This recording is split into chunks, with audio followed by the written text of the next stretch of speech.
On this episode of At the Aga Khan Museum, an artist confronts a dark part of a people's history with yarn. You're not important, and you're not important, and you're not important, and you're not important, but you're important. And an artist who turns the craft of painting into a performance. I wanted to have this experience about where I was born, Mesopotamia, the Middle East. Hello, and welcome to At the Aga Khan Museum. I'm Amir Alibhai. Art is one of the ways through which we deal with tragedy. An artist can give us a new understanding about something awful. Tracey-Mae Chambers' new work here at the museum does just that. She took the inspiration from one of the darkest moments in Canadian history and filtered it through a surprising medium in a work called Hope and Healing Canada.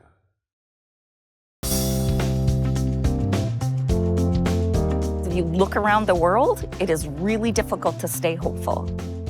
And that's why the title of this is Hope and Healing Canada, because you can't have one of those two things without the other.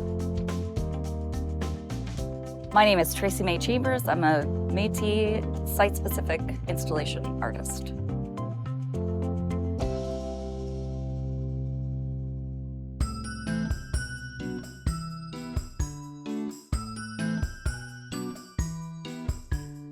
I'm building an installation that addresses decolonizing public spaces like the museum, and in order to discuss things like telling more than one story, which clearly Aga Khan Museum does. This is 164 different versions of the installation across Canada. And all of the materials are reused, which in some cases you can really tell because they're sort of phrased and such. And that's why I keep everything and reuse everything, is because we're all sort of kind of afraid, aren't we?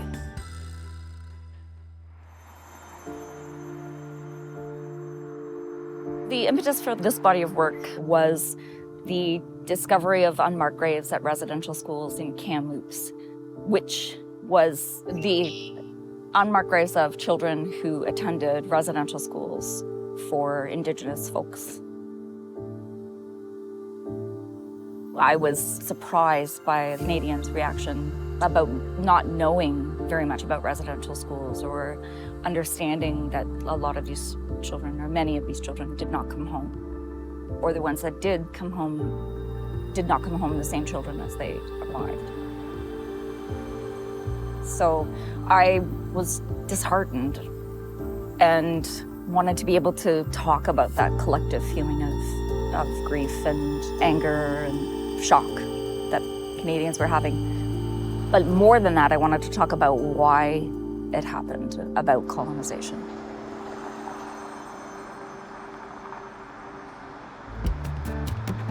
At the time, I was fixing a blanket that I crocheted for one of my boys. And as I was crocheting, I realized, oh yeah, I can fix this.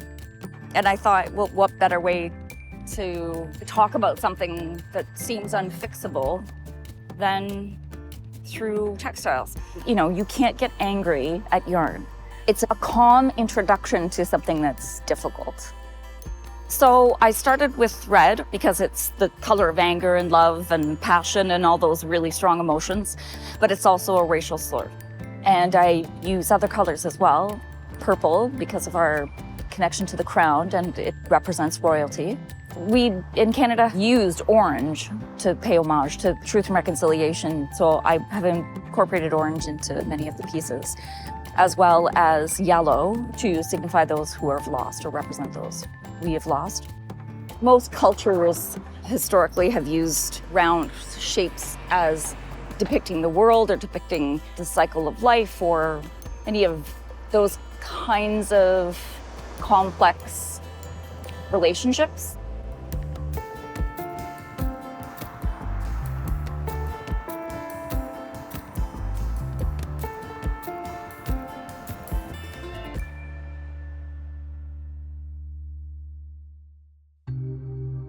The weaving is made up of many single threads, and if you remove any of those threads, the weaving is weaker. And same with a community. If you remove groups of people, the weaving, the fabric that is our community is weaker.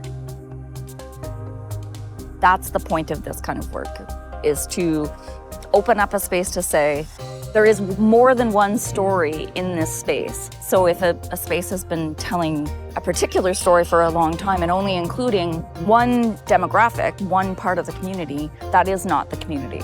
So it needs to tell the stories of all of the people in the community. To me, not having cultural pluralism is saying you're not important and you're not important and you're not important and you're not important, but you're important. But that's why it's important to me. I want to talk about important things. I don't want to paint kittens and butterflies. And so this is a way for me to speak about something that I'm passionate about. Fans of art enjoy the results of craftsmanship, but rarely get to see the labor itself.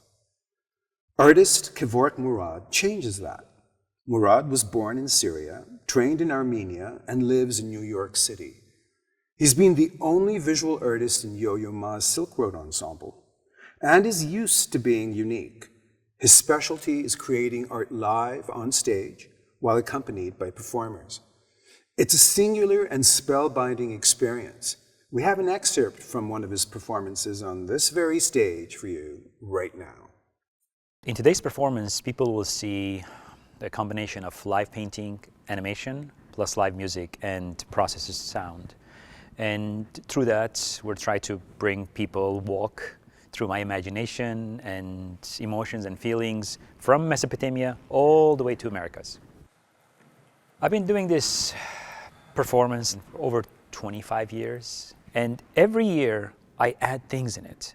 I have my own software. I have all of my animations set with just push of button, it goes into the next. So that's, for example, inside the computer, but in the same time, I have the camera is capturing live drawing. Artwork that you see in the museums, it's layers of time. We only see the last second of it. But here, they will experience layers of time. It stays in their head, and it becomes a moving image in their head. Majd Sekkar is a very beautiful person in so many ways. I met him 5 years ago. And I realized that he is one of those people where no ego, just dedicates and gives everything through his sound. And that's very much matches what I create. Basically, his sound is inspiring my live drawings.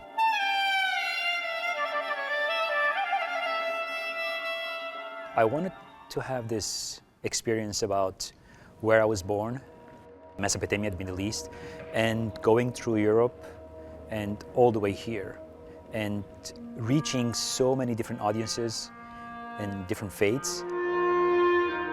It's not about art making, it's about the experience.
Thanks for watching at the Aga Khan Museum. We're always ready to welcome you here in Toronto, but if you can't make it here just now, there are many ways to enjoy our programming. Please check out our stories and performances on our website, YouTube, Facebook, and Instagram. We want to connect with you in any way we can. I'm Amir Ali Bhai. We'll see you next time.